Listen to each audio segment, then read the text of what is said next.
Okay, welcome you all for today's Satipadana session. So, welcome Mangesh sir. तो आज का जो सेशन के लिए आपको ये प्लेटफॉर्म में आपको हैंड ओवर करता हूँ. We can start, sir.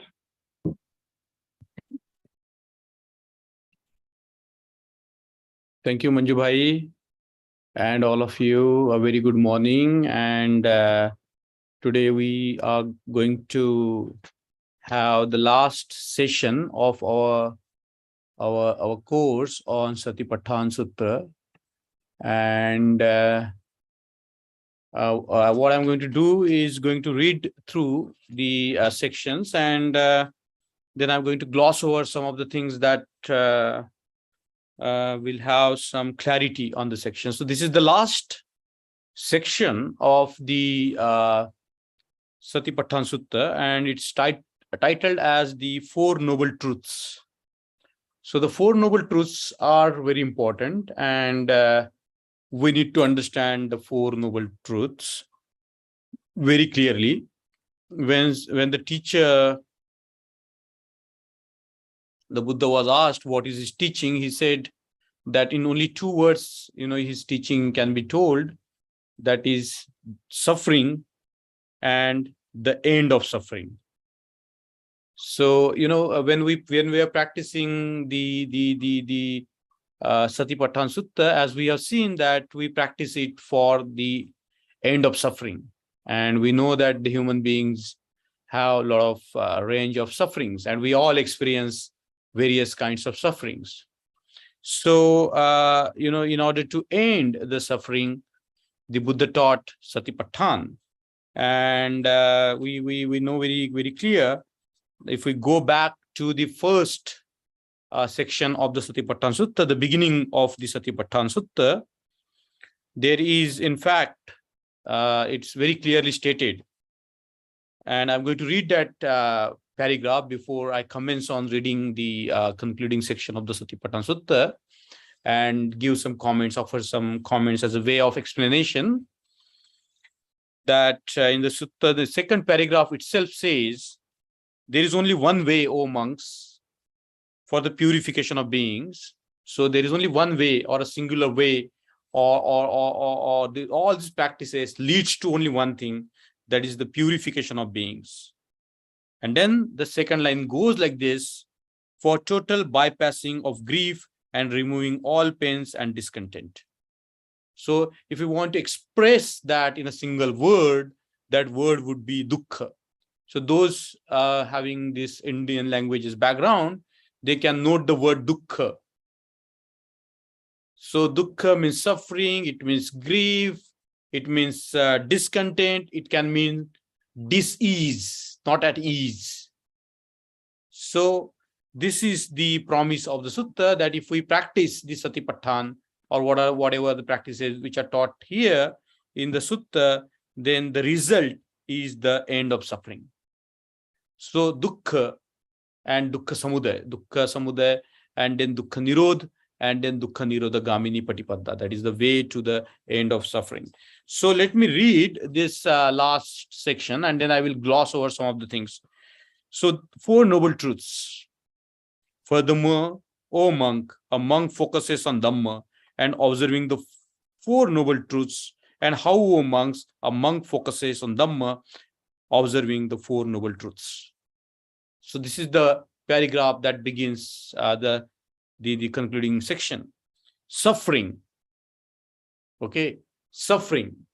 Suffering. Here, O monks, a monk observes the suffering, and he knows this is the suffering as it is. He knows how the suffering has appeared. He knows in what way the suffering that has developed and then ceased. Then cause of suffering. And we have been talking about how the suffering arises in the previous sections of the Satipatthana Sutta. So here, the cause of suffering. Here, O monks, a monk observes the cause of suffering, and he knows this is the cause of suffering as it is. He knows how the cause of suffering has appeared. He knows in what way the cause of suffering has developed and then ceased. So that's the second noble truth. The third noble truth is called the end of suffering. Here, O monks, a monk observes the end of suffering, and he knows this is the end of suffering as it is. He knows how the end of suffering has appeared. He knows in what way the end of suffering that has developed and then ceased. So the third noble truth is the end of suffering. And the fourth noble truth is way to end the suffering. Here, O monks, a monk observes the way to end the suffering, and he knows this is the way to end the suffering as it is. He knows how the end of the suffering has appeared. He knows the ways to end the suffering that has developed and ceased. Thus, he focuses on Dhamma, observing Dhamma internally. He focuses on Dhamma, observing Dhamma externally. He focuses on Dhamma, observing Dhamma internally and externally. And he focuses on Dhamma and observing the appearance of Dhamma. He focuses on the Dhamma and observes the cessation of Dhamma, or else he just observes the Dhamma as it is. The key word that is often repeated in the Satipatthana Sutta is as it is. Focuses on Dhamma as it is only so far as sufficient for the insight and attention on Dhamma. He focuses without attachment and not clinging to anything from this world. Just so, O monks, a monk focuses on Dhamma and observing the Dhamma in the noble truth of suffering. A monk focuses on Dhamma and observes Dhamma as it is in the noble truth of cause of suffering. A monk focuses on Dhamma and observes Dhamma as it is in the noble truth of the end of suffering. A monk focuses on Dhamma and observes Dhamma as it is in the noble truth of the way to end suffering. So this is the section that we will be studying today. And as I told you in the beginning, and we have looked at the preface of the sutta, which talks about the purpose of this Satipatthana Sutta. And as we have seen that when the Buddha was asked what is his teaching, he said only two words: understanding the dukkha and the end of the dukkha. So please remember this Indian word dukkha, which means suffering, which means grief, and it has this broad connotation of discontentment, of being diseased, not at ease, isn't it? So traditionally, the formulation of the Four Noble Truths goes like this, that the cause and effect. So there is suffering and there is the cause of suffering. Okay. And there is the end of suffering and there is a cause of end of suffering. Please remember these two pairs when we are talking about the Four Noble Truths. So the first noble truth is the suffering, and the second noble truth is the cause of suffering. That means dukkha and the cause of dukkha, and dukkha nirod means the end of suffering, and there is a cause of end of suffering. Okay, so the Four Noble Truths can be explained in this simple pair of dukkha and its cause, and the nibbana and its cause. Because as we have seen that when we attain to nibbana, there is no suffering, there is no discontentment, everything is at ease, everything is peaceful, everything, as it becomes sorted out for us, as if some burden that we have been carrying on our heads has been, put down. It's as if, we had to pay some kind of a debt, and that debt has been paid fully and we are relieved. So, this nibbana is the sense of relief, is the state where, as we have seen in the previous section, that our mind is completely fully reset and it is in a way sees the way it is. So the four categorization of the Satipatthana that we have seen, the Khayanupassana and Vedananupassana and Chittanupassana, and we are now talking about the Dhammanupassana, isn't it? So when we are talking about Dhammanupassana, we are talking about the mental formations, we are talking about, the way we suffer, and we know how do we suffer. We have been seeing that the suffering has been arising all the time. All the time the suffering has been arising, the dukkha has been arising all the time, and there is a cause as to why the dukkha arises. So why does the dukkha arise? And the Buddha gave a very simple formulation of that. He says that because we crave obsessively for the sensual objects, we obsessively hold on to the ideas which are not in accordance with the way it is, or as it is. And because we are holding on to the ideas which are not as it should be, according to as it is, according to the way it is, we suffer. The simple thing is that the when the things are impermanent, we grasp them to be permanent. When we are trying to find some kind of the non some kind of a self that we can hold on to, when we carry on the satipatthana, even when we do analytical sort of an examination, we find that the self in terms of me, I, myself, belonging to me, doesn't exist. So the suffering, as we can see in a various ways as to how the suffering is formulated, the dukkha is formulated. One of the way to understand the word dukkha is the word dukkha itself.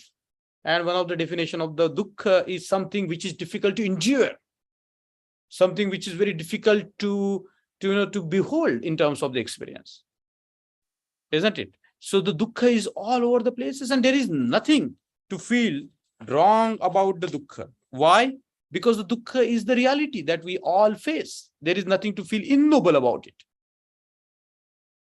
The dukkha is there. It's arising all the time because we are not able to see the way it is. We are not yet there. We are not yet there in the state of nibbana. Our minds are distorted. Our minds are not able to see the way it is. So, when we suffer, we do not have to feel low or down or ignoble about ourselves. They are as if some kind of the truths which are noble. And one of the way by which we can find the way towards nibbana is to really understand the nature of suffering. The suffering has to be mindfully understood. What is its nature? What does it feel like? Whether it's black or white or square or triangular. What is it? We suffer, but we don't know what the suffering is. We just have this feeling of discontentment, but we need to examine very deeply as to what is this nature of discontent. What is it to suffer? So when we suffer, we do not have to feel ignoble about it. We do not have to feel down about it. As the Satipatthana Sutta has taught us, what does it teach us? The Satipatthana Sutta teaches, here, O monks, a monk observes the suffering. So we have to observe the suffering. When we are at the very, very, very, very, at the very vertex of suffering, when we are suffering, can we observe it? Can we be aware of the fact that at that moment we are suffering? Because when we are hit by the suffering, we lose our perspective. We lose our focus. We lose our attention. And here is in the Satipatthana Sutta stated very beautifully that when there is a suffering, we have to be aware that there is a suffering. We have to observe suffering. And we have to know that this is suffering as it is.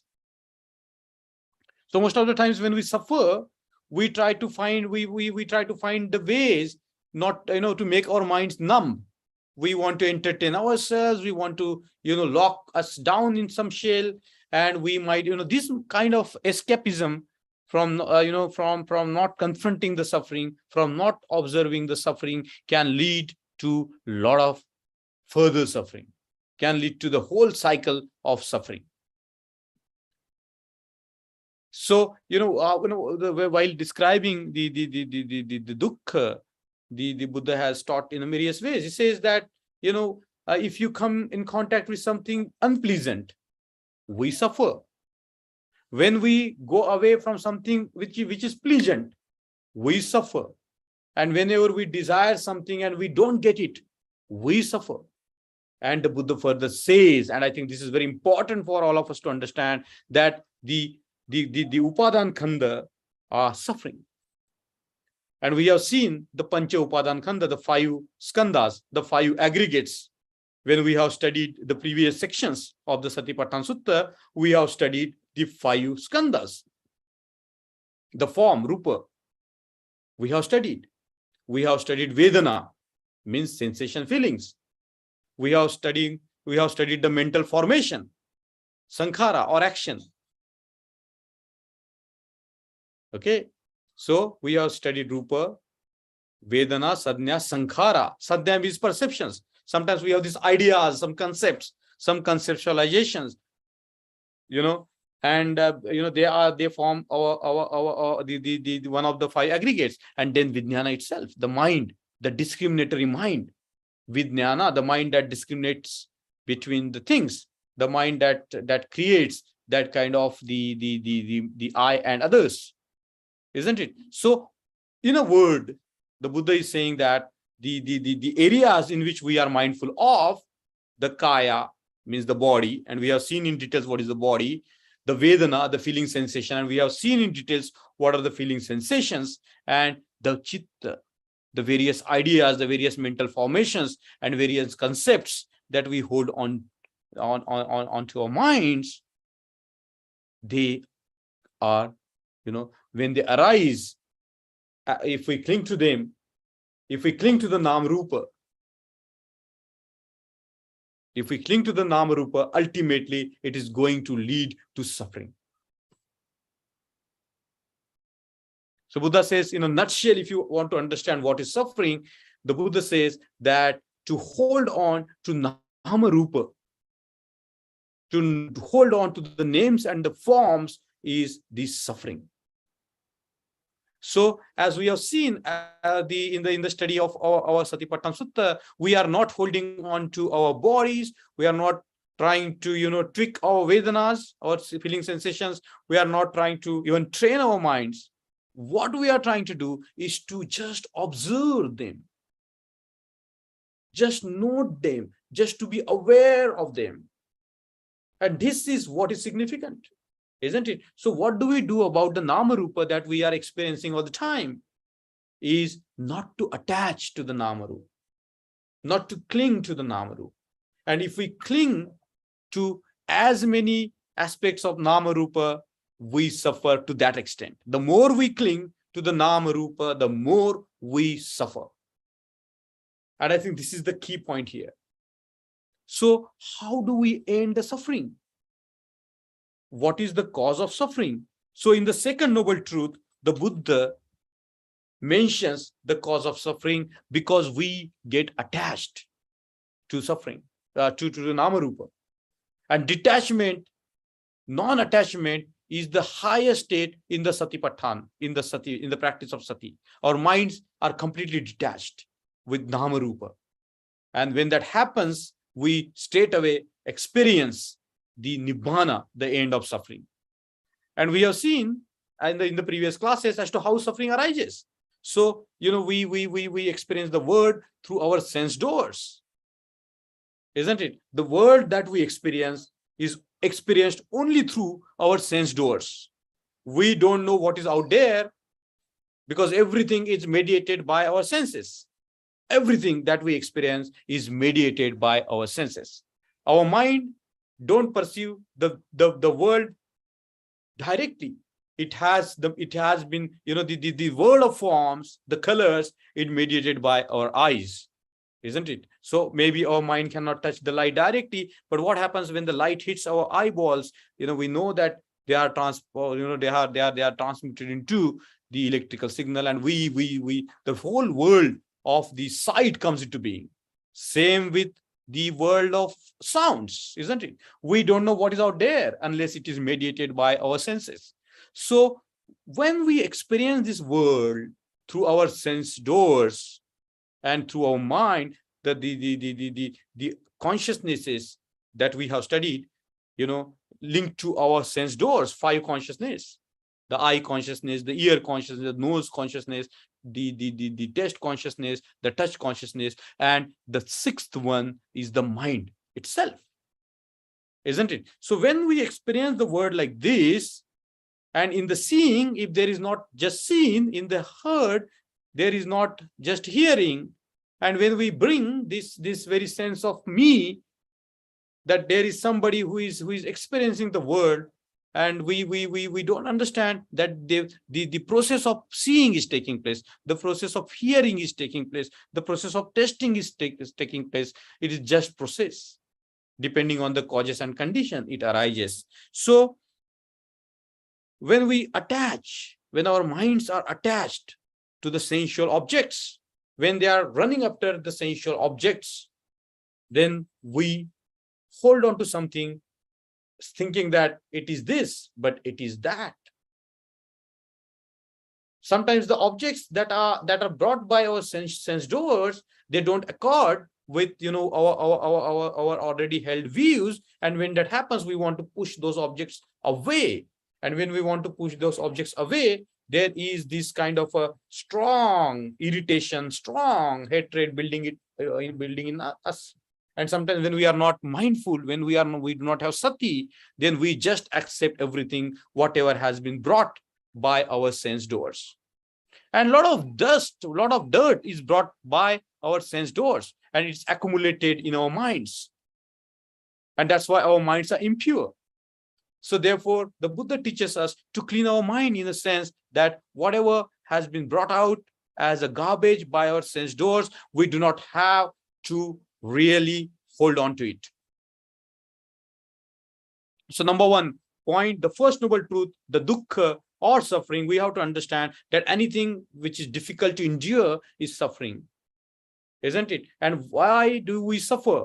We suffer because we get attached to Namarupa. The simple definition of the dukkha or suffering is the attachment to the Namarupa. The Buddha says, in a nutshell, attachment to the Namarupa is suffering, is dukkha. And why do we suffer? Because of this very word attachment. And the sati is all about getting detached, becoming empty of all that we are holding on to.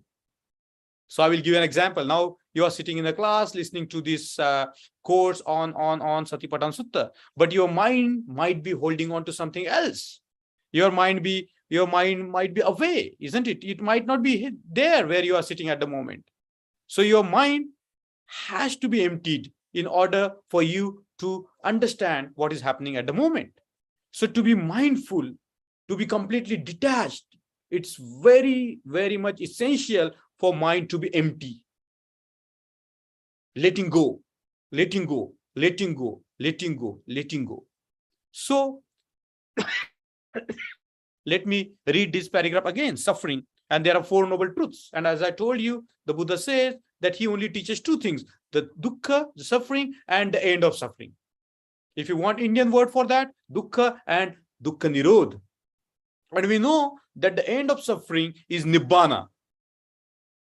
So Buddha teaches two things, dukkha and nibbana, isn't it? And how do we know what is dukkha?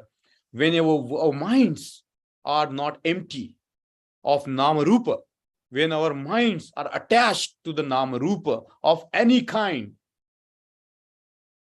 then that is suffering. And this cause of this attachment is ignorance, because we are not able to see the way it is. Because our minds are deluded, because our minds are not clear, because our minds have not acquired that state of clarity which comes by the continuous practice of Satipatthana. So when we practice observation like this, observing our breathing, observing our body, observing our sensations, observing our mind, and we try to observe the nature of the body, we try to observe the nature of the sensations, and we try to observe the nature of our minds. And as taught by Acharya Nagajiva, he says that the body is impure. If we analytically observe mind, and we have seen how we can observe analytically observe our bodies, and we have seen how we can observe our bodies by this starting with the mindfulness of breathing, reverse counting, and proceeding further, we know that our bodies are impure. There are these 9 doors from which all the impurities are leaking, sometime or other. And we hold on to our bodies very tightly. And when we analyze our mind, our body, we feel, we in the Satipatthana, it's very clear that our bodies are composed, our bodies are composite, our bodies are compounded by different elements that we borrow from the nature, isn't it? And what we borrow, we imagine that I am that. And we hold on to our bodies, thinking that, they belong to me. This is I, this is me. So when we observe our bodies, starting with the observation of breathing, all the way up to observing the impurities of the body, all the way observing what happens to the body, just analytically, that the body is going to perish one day. And when we understand our bodies like this, the nature of the body as it is, when we realize this, our attachment to the body is reduced. We are no longer attached to our bodies. Feelings or sensations. So when we observe feeling and sensation, whether the sensations are pleasant or unpleasant or neutral, whatever is the range of the sensations or feeling, ultimately all these feelings are going to lead us to suffering. So if we are experiencing something pleasant, then what happens? We want it more and more. If we are experiencing something unpleasant, we want to push it away. And we don't experience anything pleasant or unpleasant. Our minds are completely blind. Our minds are completely numb. And there is no energy, there is no mindfulness. And when that happens, we live a deluded life. So 3 things, raga, dosa, and moha, as we have discussed in the past classes, they lead to suffering. And the root cause of all the suffering is not able to see, not able to experience the way it is. And the way it is, the another name for the way it is the Dhamma. And when we experience the way it is, then what happens? We experience the Nibbana. Our being is purified. And when we experience the Nibbana, all our suffering is gone. The Nibbana and Dukkha cannot exist together. So, coming back to the second noble truth, because of the attachment, we suffer. And why do we attach with something? Because we find it pleasurable. Why we want to push something away? Because we find it unpleasant. And because of the delusion, we are not able to see it as it is. And because we are not able to see it as it is, we hold on to something, we hold on to a snake thinking that it's a rope. Isn't it? And that is the cause of our suffering. Raga, dosa, and moha are the causes of our suffering. So when we meditate, when we practice the Satipatthana Sutta, we see when the suffering arises, we observe it as it is. We don't try to push it. We don't try to entertain it. When the suffering arises, just be mindful. Observe it as it is. It's not easy to do it. And that's why there, we have to practice the various stages which are mentioned in the Satipatthana Sutta. Isn't it? It's not going to happen in one day. Maybe it will not happen in 2 days. But if we keep on practicing every day, if we sustain our practice for a long time, then we begin to observe the suffering as it is. And when we observe the suffering as it is, we see now, the suffering is arising. It has arisen. It has appeared, and he knows or she knows in what way the suffering that has developed and then ceased. Then we can see the suffering arising, and we can see the suffering is maintained for some time, and then suffering is passing away. And when that happens, we also don't attach to suffering. We completely detach ourselves from suffering. So dukkha, 4 words. When we are talking about the 4 noble truths, please, for the sake of simplicity, write down these 4 words. Dukkha means suffering, dis-ease, not at ease, discontentment, grief, pain. These all words are, captured in the very word dukkha. Something which is very difficult to endure. And why things become difficult to endure is because we get attached to the name and form. And the attachment to the name and form is another definition, a very clear definition of what is called the suffering. Okay. And the third noble truth is the nibbana, or the end of suffering.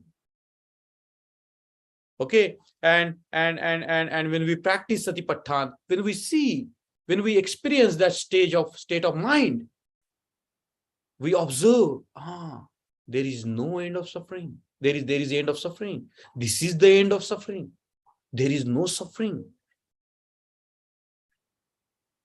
There is this total complete bliss. There is this very profound peace. There is no negative thoughts at all. And even if there are, a person is detached from it. Please understand what the Diamond Sutra has been teaching us. Detachment from everything. And the Satipatthana, as we have seen in the previous classes, as to how we can reach to that state where we are completely detached from the names and forms. Totally detached from the names and forms. So you see, there is a lot of discussion about Nibbana, and if you Google people, this word has become into a fashion, Nirvana. People talking about, I had this experience like a Nirvana. But what does it mean? So we can understand the very connotation or the meaning of the word Nirvana when we practice Satipatthana. Otherwise, it just become a word. It just become a fashion to say things like that.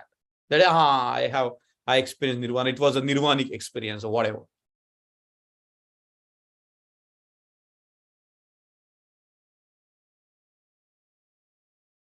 So that's the third noble truth. And as I told you, the first noble truth and the second noble truth, cause and effect. Okay, so dukkha and its cause. And we know the cause, what is dukkha, is attachment to nama rupa. And what is the cause of the dukkha? Because we are attached to the nama rupa, therefore we suffer. Simple, plain, clear. Then nibbana or dukkha nirodh. Then there is a cause and condition that leads to the end of suffering. And the Satipatthana Sutta is the causes and condition that is going to lead to the nibbana, to the end of suffering. So if we practice the Satipatthana Sutta, the way it's taught in our tradition, the way it has been taught in our system, isn't it? Then there is a guaranteed experience of nibbana. So nirvana, as we understand, it has become a very common word and people use it all the time. I have this nirvanic experience, or this is nirvana, that is nirvana. We as a Shunyati should be very clear about what does it mean by nirvana or by nibbana, isn't it? So the nibbana is a complete detachment, letting go, emptying our mind of Namarupa. And that's not easy to empty our mind of the Namarupa because there are the sankharas. Our minds are conditioned all the time. And the way to reach to the nibbana is the Satipatthana, and also, in a different formulation, the Buddha has taught about the Noble Eightfold Path. In Indian language, it's called Ashtangik Marga. And we know, various elements of the Ashtangik Marga, and they can be taught in the context of the Satipatthana Sutta. Like there is a right vision, Sammaditi, perfect vision. Then there is a right resolve, perfect resolve. Okay. And then there is a right conduct. Then there is a right speech. Then there is a right livelihood. Okay. And then there is a right sati, right efforts. Then there is a right sati, means mindfulness, and then there is a samadhi. So there are these 8 aspects of the Noble Eightfold Path, and that can be very beautifully explained in the context of the Satipatthana Sutta, but that's not our topic today. Our topic is to understand that the Nibbana is also about seeing the way it is, having that vision of the way it is. That's right ditti, right vision, and then right resolve.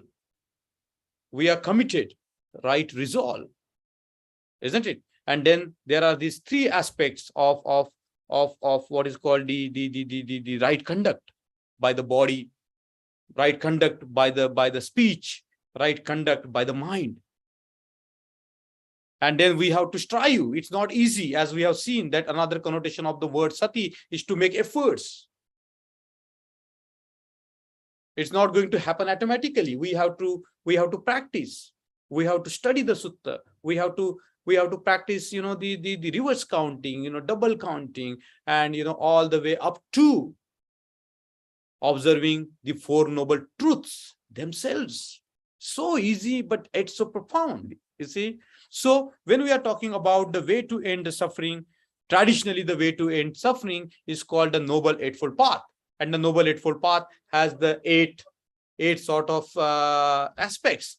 The number one aspect is to be able to see the way it is, to have that vision of the Diamond Sutta. Okay, to see the way it is. The second is to have the right resolve. The third is to have the right conduct, perfect conduct. That's why the Panchashila is being emphasized again and again in our system. Because the Panchashila captures the very much important dimension of the way to realize the Nibbana. Without practicing Panchashila, it's not possible to focus our minds. Without having that ethical framework, without having that moral sense, we cannot succeed in our endeavors. It's not possible.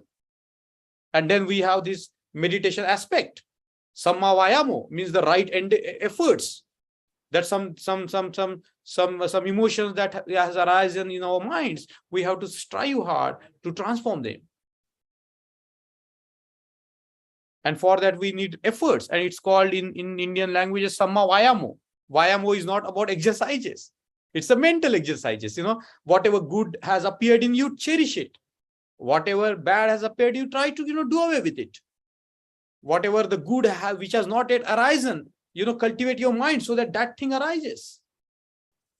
Whatever bad is going to arise in your mind, practice in a way that it will be stopped from arising. You see, it's very profound. And then there is Samma Sati.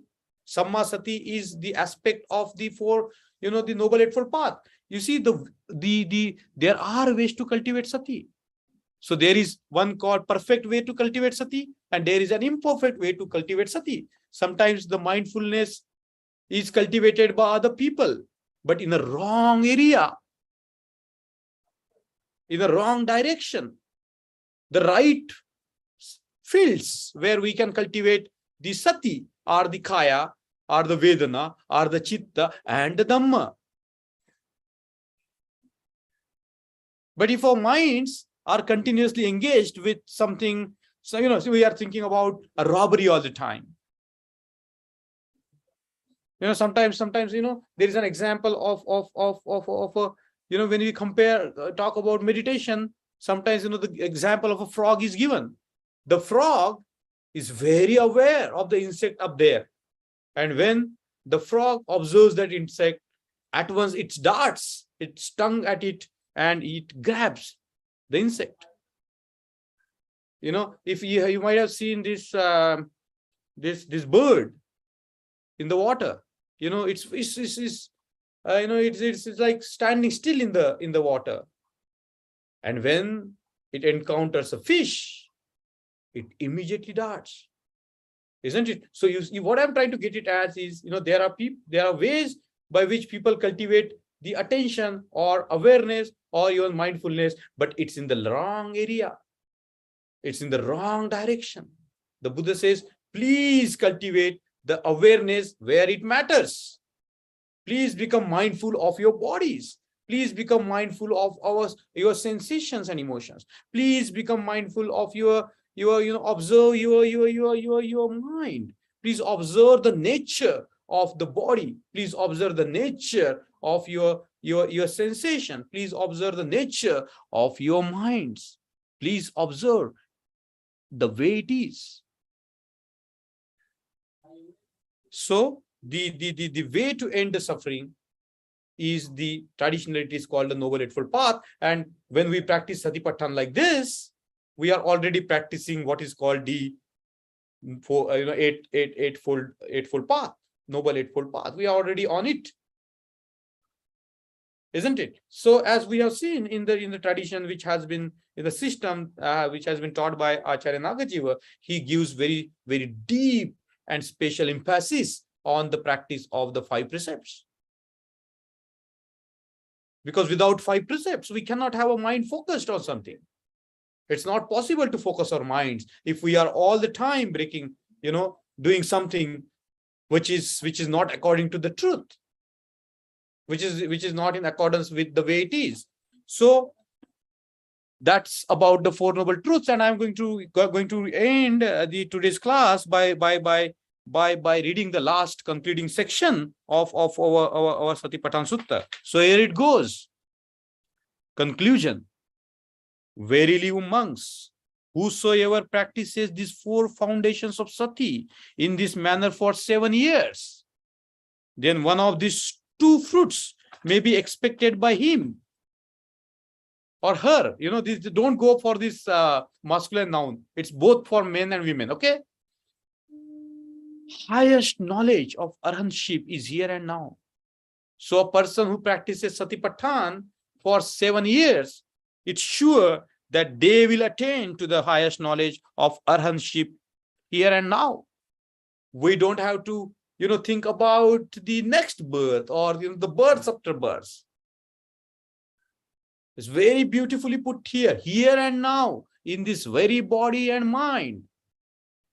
Wherever we are, if we cultivate the awareness, the Satipatthana for 7 years, then there is an assurance of what? Highest knowledge of arahantship is here and now, or if some remainder of attachment is at present, the state of non-returning. So if some residual attachment is there, then definitely you might come once, not attached, not returning. You have reached a stage where you are definitely going to become arhat. The word for non-returning is anagami. The person who has gone, arhat. But a person who has some residual things remain, they become anagami, non-returning. Now let me read it, in the continuation of this. O monks, let alone 7 years. Let alone 7 years. Should any person practice these 4 foundations of sati in this manner for 6 years, 5 years, 4 years, 3 years, 2 years, 1 year, then one of these 2 fruits may be expected by him or her. The highest knowledge of arahantship is here and now, or if some remainder of attachment is at present, the state of non-returning. You see how deep and how clearly the words are, mentioned here. Oh monks, let alone a year. Now forget a year. Let alone a year. Should any person practice these 4 foundations of mindfulness in this manner for 7 months, 6 months, 5 months, 4 months, 3 months, 2 months, a month, half a month, then one of these 2 fruits may be expected by him. Highest knowledge of arahantship is here and now, or if some remainder of attachment is present, the state of non-returning. O monks, let alone half a month. Should any practice these 4 foundations of mindfulness in this manner for 7 days, for 6 days, 5 days, 4 days, 3 days, 2 days, even 1 day, then one of these 2 fruits may be expected by him. Highest knowledge of arahantship is here and now, or if some remainder of attachment is at present, the state of non-returning. Because of this, it was said, this is the only way. Coming back to the beginning of the sutta, this is the only way, monks, for the purification of being. There is no other way. There is no other way for the purification of being. This is the only way. The Satipatthana is the only way for the purification of being, for the overcoming of sorrow and lamentation, for the destruction of suffering and grief, for reaching the right path, for the attainment of Nibbana, namely the 4 foundation of sati. So the numbers here, like 7 years, 6 years, 4 years, 3 years, 2 years, 1 year, the months, 1 month, half a month, and the days, You see why this is important? The Buddha is trying to emphasize very clearly that be earnest in your practice, because don't undermine the practice. Even if you have a right practice for 1 hour, it has the tremendous benefit of highest knowledge of arhanship. Even when you practice for some time, when you practice for 40 minutes, don't underestimate it. Don't think that it's enough. Don't think that.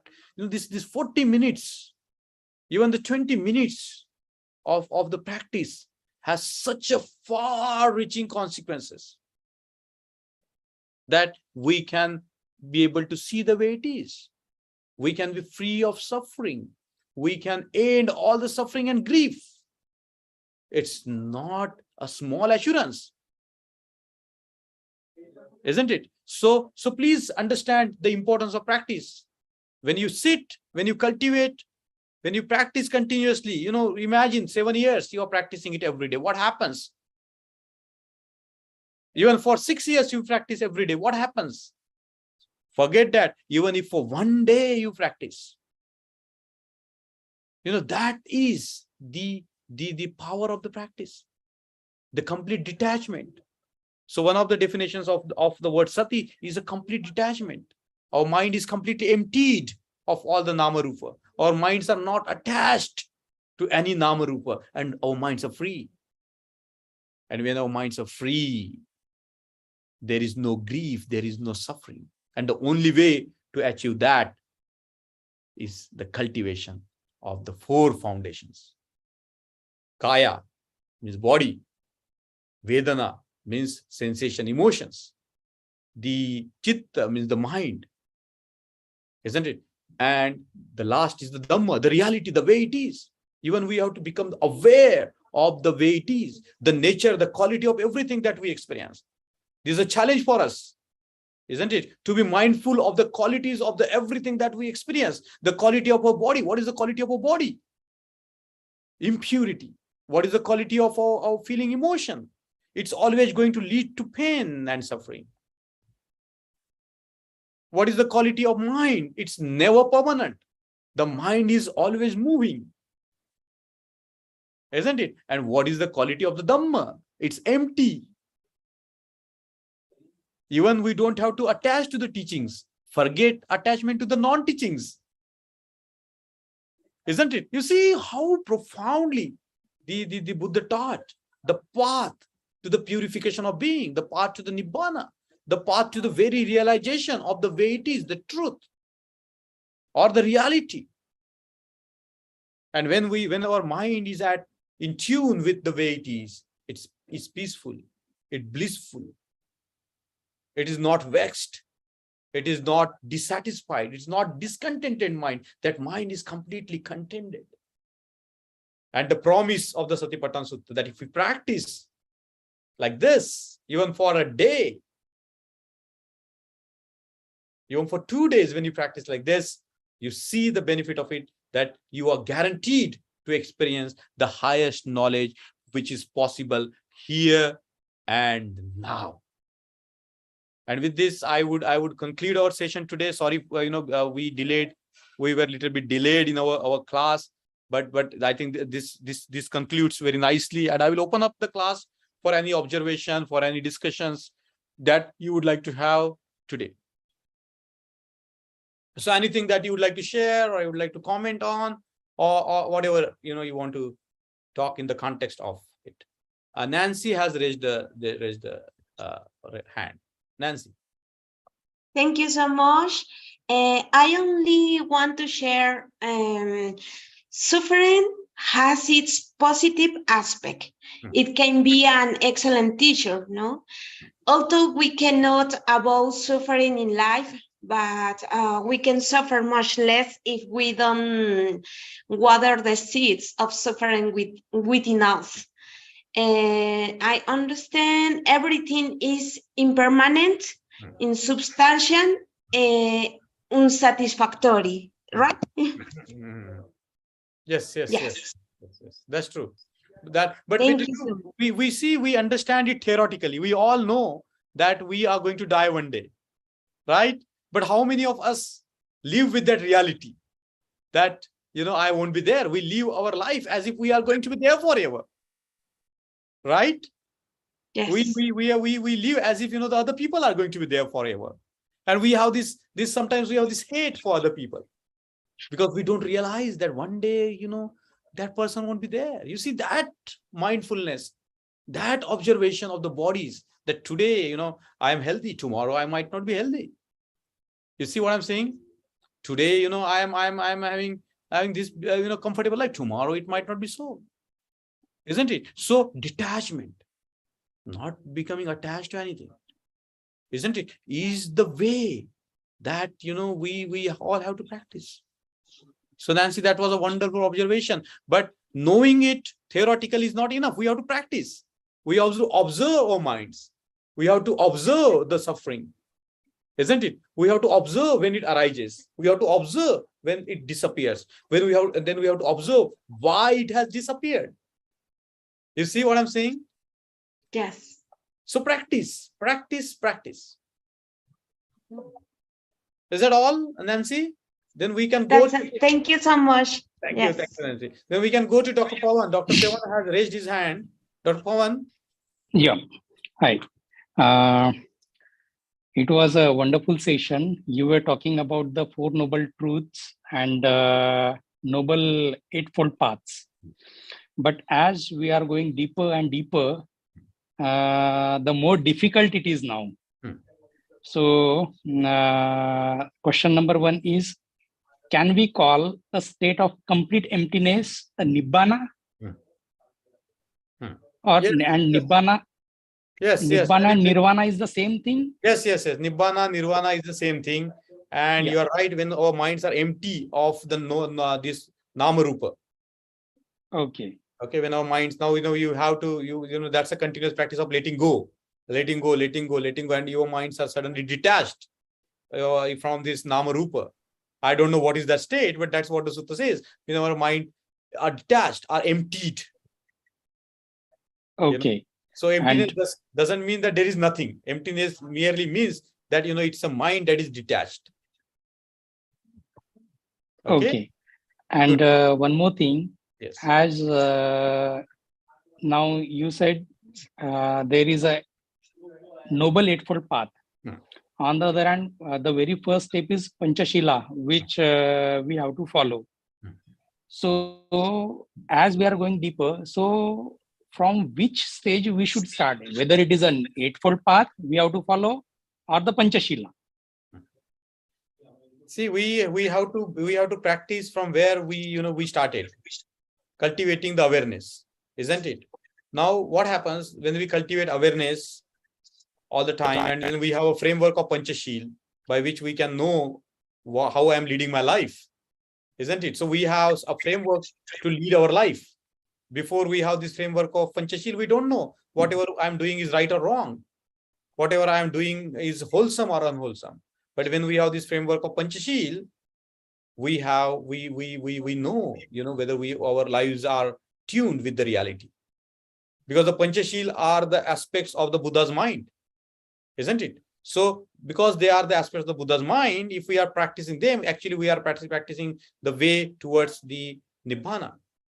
Okay, so when you see the way it is, there is non-differentiation in your minds.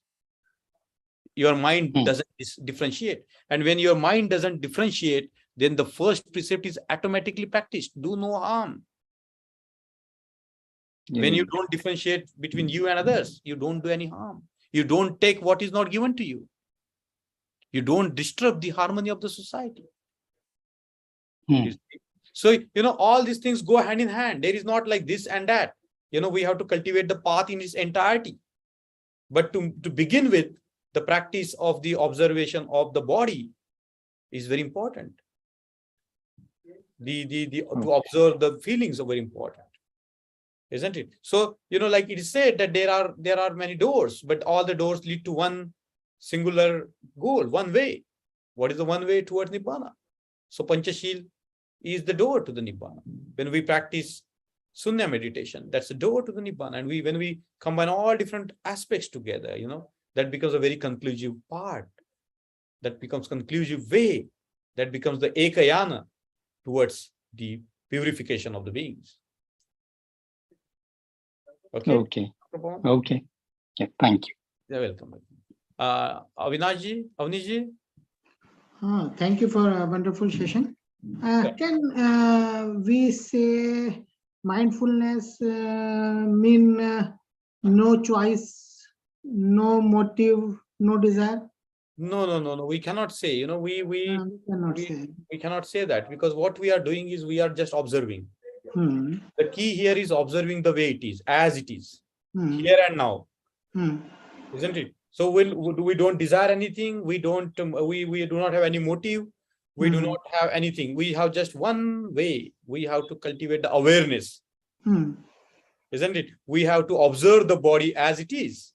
We have to observe the breath as it is. We have to observe the various ways in which our breathing takes place. Then we observe that when we observe the breathing, it becomes very subtle. And when it becomes subtle, we observe that our bodies become very calm.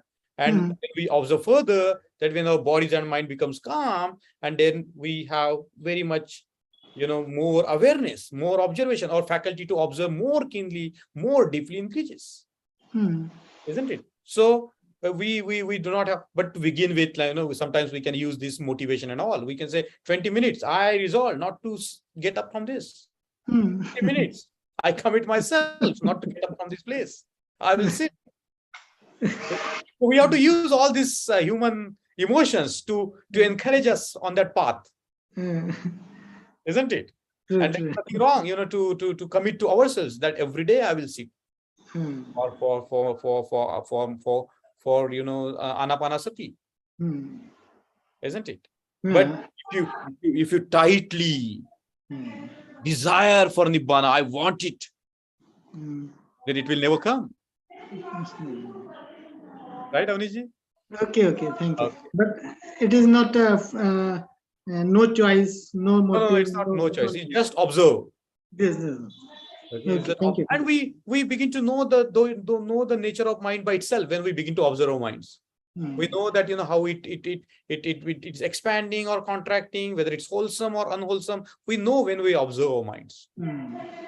And we know too. And this is the beyond of choice, beyond of motive, and beyond of desire. We create the conditions and let the things take place. Choice or no choice, we create the condition. If we sit every day, we are creating the condition for us to experience that mind. Okay? Okay, good. Fabiola and Madhumita ma'am. Hi, good morning. Good morning, Fabiola. Yes, hi. Thank you very much. First of all, really, I enjoyed all these sessions. Thank you. Was in a very beautiful way to explain, very clear. I'm very happy. Maybe this will expand a little bit the Kumar questions. That is I would like that you explain in that beautiful way that you can do it, how to observe in about the cause and effect, because I think that we start detaching the very key point is just to observe in cause and effect. Yes. Yeah, you see, observing cause and effect is something that comes when we become more and more experienced, isn't it? So when this sati itself becomes the cause of your nibbana, when you establish your sati in the kaya, vedana, chitta and dhamma, then that awareness itself become a cause for your freedom. Do you see, Fabiola, what I'm trying to get it as? So when you create the condition in your mind to have this mind which is alert, which is mindful, there is a word, beautiful word, satima, means one who is alert, one who is aware, one who is grounded in the body, one who is grounded in the sensation and feelings, one who is grounded in the mind, one who is grounded in the way it is. When the more and more you become grounded, you create the causes and conditions for your mind to become completely detached.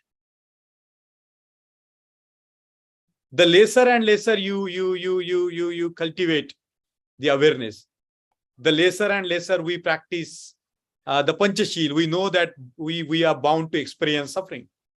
It's automatically. It is the, it's like mathematical thing, isn't it? The more and more, if we see, the more you study the sutra, okay, the more you discuss with others the aspects of the Dhamma, the more you experience, the more you practice. Sometimes, you practice it, with other people, isn't it? These are the causes and conditions that you create. It's not easy to practice. You see, we need encouragement, we need inspiration from other people. That's why we study the sutra together, isn't it? We form our small groups to study together so that we have this inspiration. And these are all the causes and conditions. Now we have a good teacher like Naga Jivacharya. He's a good teacher, and he's tremendous amount of experience of 40 years. Is a cause and condition for many of us to understand what is very difficult in a very easier way. You see, so having a good teacher is also very important causes and conditions. Do you see, Fabiola, what I'm saying? Yes. Isn't it? So we have to keep on creating causes and conditions for ourselves. One of the things is, are you structuring your life in such a way that your life is less destructive to others? Then you have these 5 precepts, Panchashil, isn't it? Do no harm. Then you can check whether I am doing harm. So many a times we are doing harm by our tongue, isn't it? It is said that we are born with a sword in our mouth. All the time we are cutting people, attacking people with the sword. That sword is in our mouth. We don't need a physical sword, isn't it? So we have to observe. This is how I speak. Am I creating social disharmony by my way, by my actions? We have to observe. So, when we observe like this, we are creating the cause and condition to go towards the Nibbana, to go towards the purification of our being. When we don't act according to this, the suffering is definitely going to come. It's for sure that the suffering is going to come.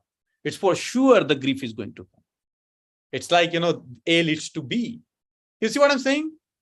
You try to speak rudely with somebody, what happens?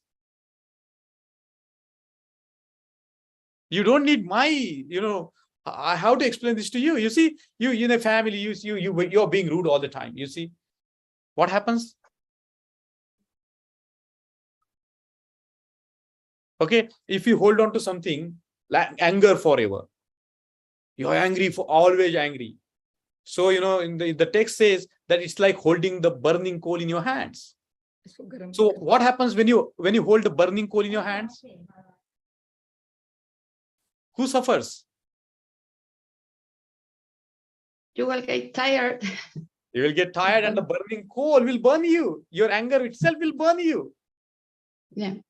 Isn't it? So we have to create this cause and condition. The most important is to practice Satipatthana. Actually, this is the only way to go towards that path of purification. Fabiola, does that answer your question in any way? Sure, very, very clear. Okay, Fabiola, thank you so much. Thank you to you.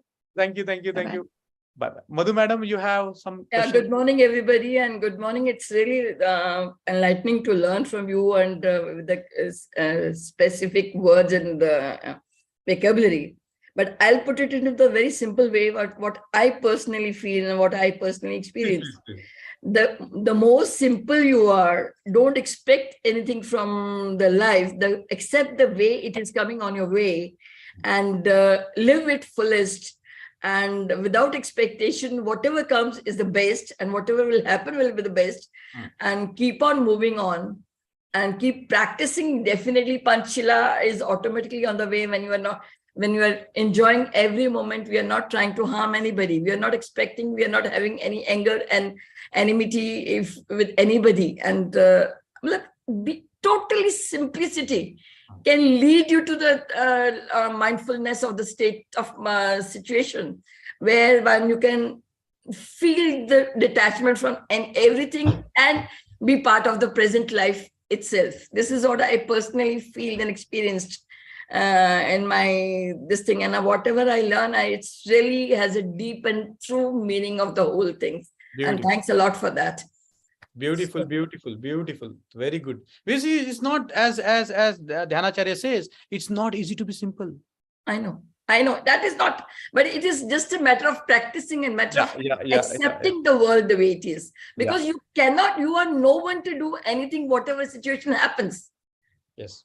You are either is part of it, or you are you are just watching it. I mean, you cannot do anything.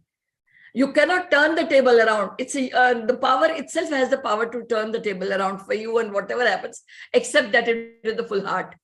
And that being when you are happy in yourself, you are definitely not harming anybody. When you don't have any anger with anybody, you are definitely simple, and you don't have any distraction and distracted from anything. You are contented. When you're contented, you are turning into the state of nirvana, and the state of emptiness, and mindfulness is there.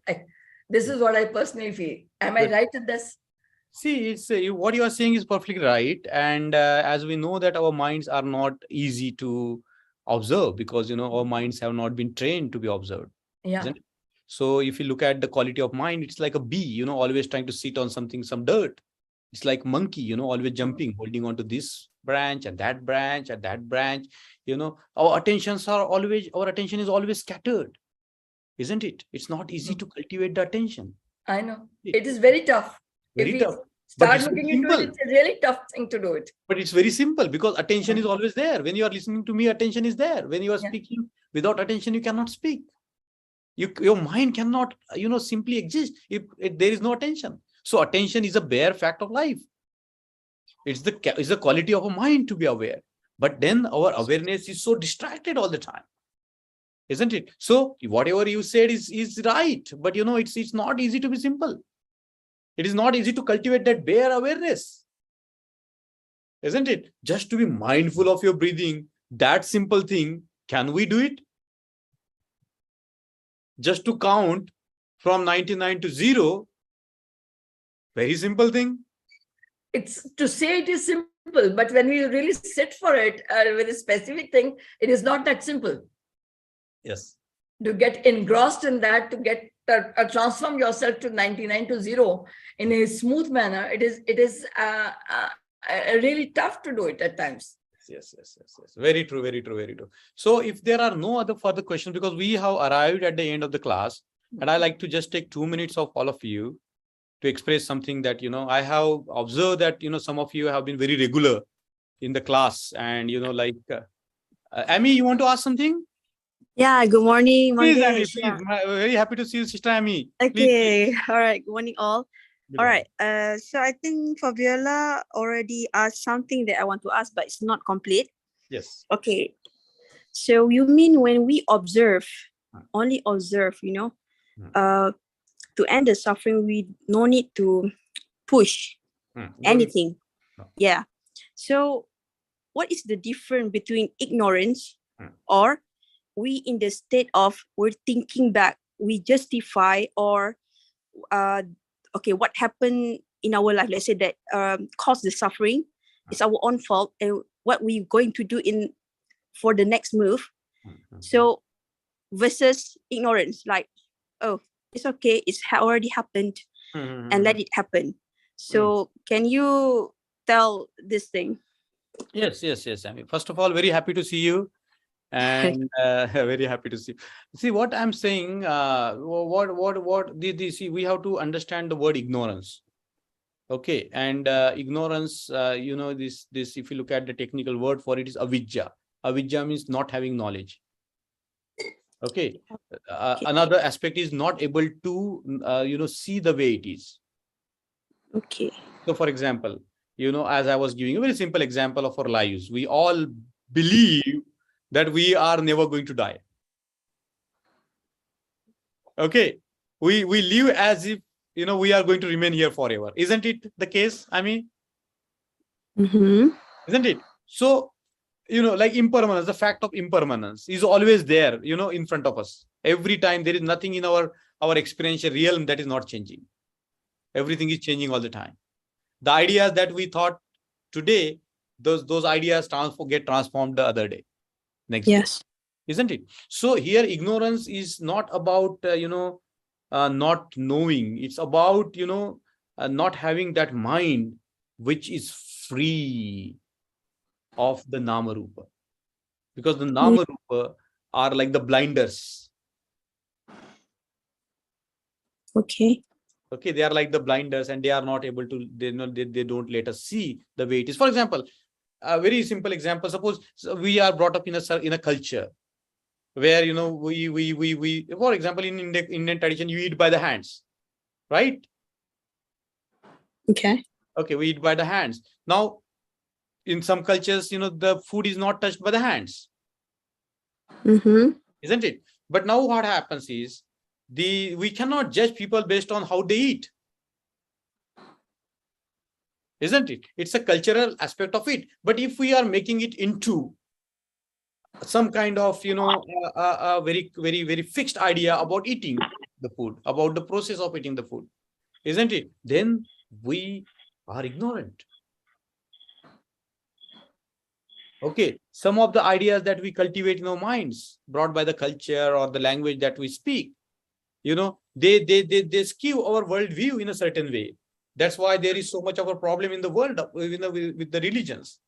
There are so many. We are not able to see each other's basic humanity, which is beyond these ideas of, whatever ideas, beyond the ideas of nation, language, whatever, isn't it? So the ignorance is about differentiation. Whenever our mind differentiates, please understand that is the state of being ignorant. It's not easy to explain what you are trying to ask me, Amy. Okay, but I'm just trying to make an effort to tell you that maybe let me try. Okay, I think I understood a little bit. Okay, it's like this. When you said that we observe the suffering, and we know that this is a suffering, and the suffering has appeared, and what suffering then has developed, and then it ceased. Okay, and we know about the cause of suffering, meaning we observe it. So either then we take action of our own. Yes, but yes. We didn't do that because of we follow the Dhamma, and then what you mentioned, what you're saying, that when we practice this sunya, the self-awareness become higher and higher. Yes. So we get the language of or sign from the universe. So whatever come to us, be it instinct or the view, the right view of the cause of the suffering, etc., and what we're going to do next, it's based on the what we call that, the higher, the supreme consciousness. You understand? Is it true like that? Yes, the meaning means not yes, that by our own will that we do that, meaning there's no push from ourselves. Yes, very beautiful, Amy. And you see what happens, if it's like you are living in a dark room for a long time, you don't know what is happening. But when your mind is trained like this, the light is switched on, and you are seeing as it is. Understood. You got it? So, like the nibbana is also equated with light. So when there is a light, the darkness cannot be there. So your action in the dark room and the action in the bright room are different, because in the dark room you are grappling in the dark, you don't know what is it, and you are creating more complications. But when your mind is becoming brighter and brighter and brighter and brighter and brighter, that light itself guides you to do what? What is the next? Wow. Yeah. You got it? That's why the Buddha says, be your own light. Share that light with others. So when you practice, you become, you become more and more lighter in both ways. You become very light, not very heavy, and in a way that, it dispels darkness all the time. And when the darkness is dispelled gradually. So this is what we call natural approach. Yes, this is what happens. Okay. Whatever happens is natural. It's spontaneous because you are guided not by ignorance, but by your wisdom. Well, wisdom, yeah. And okay. Your wisdom is bright. It's brightening all the day, all the time. Each passing day, you are knowing what to do. Automatically, you don't have to do anything, because the more light is there in the dark room. When there is a light, when you switch on the light, you know what is it. So that means the emptiness here. Yes. Okay, noted. I fully understand. Thank you so much. I think what we have an opportunity to talk all these questions with Acharya in the next class.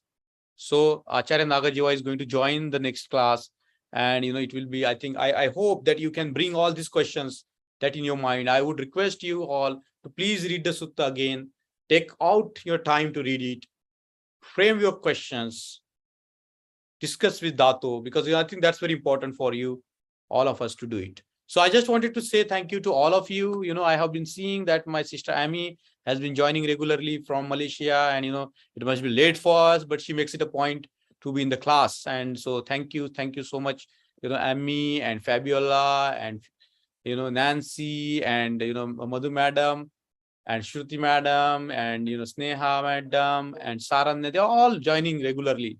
And we have Avnish, Rajanji, and Pavan, Lalitji, and of course Manju, who is making this all possible. He's coordinating everything and bringing us all together. So I just wanted to express my gratitude to all of you for having provided me this very, very important opportunity to share whatever I could share with you. And I expect all of you to please be prepared in the next class, where we will have the Dhyanacharya himself answering the questions. So thank you so much, all of you, again. Thank you. Venkatesh Bhai or Nelly joining from Latin American. Thank you all, and see you in the next special class.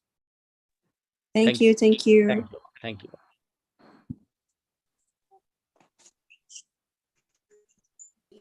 you so much, sir. Continue. Thank you so much, sir, for this wonderful teaching. And you are the teaching it definitely clear so all meaning of this sutra. So thank you so much, sir, for this. You giving your valuable time for us. So and meet you soon next session. Thank you so much, sir.